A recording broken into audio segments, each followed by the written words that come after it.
G'day guys, we've got a smart car here with the one of the headlights not working, and I just pulled this thing apart and found some dry solder joints in it. I'm going to put it back in the car, and if it's fixed I'll post the video. So once you disconnect all the wiring and undo the battery and undo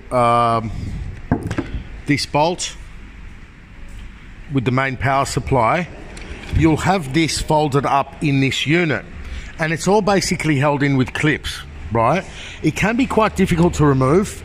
Some of the clips are on the outside here, okay, and here.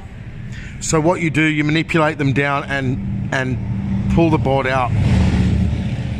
Once you pull the board out, the board's folded over this piece of plastic, and again it's held on by clips on the outside.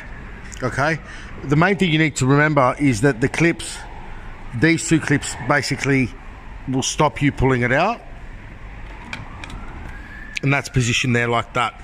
So this is all folded over, right? Pretty scary stuff. Now the solder joints that I found dry were these four. They were very cracked. I'm still in the middle of soldering the fourth one.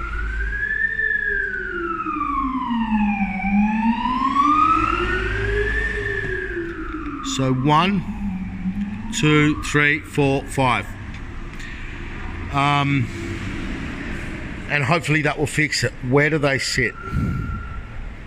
Right on that connector there. So I'm still not aware of which relay here is the headlight relay, but that's just a preliminary video. And remember to pull these 4 fuses out to actually separate the box. And of course these 3 screws, 1, 2, and 3, very small Torx bits. Don't worry about the Torx bit, just use a very small one of these and you'll be right.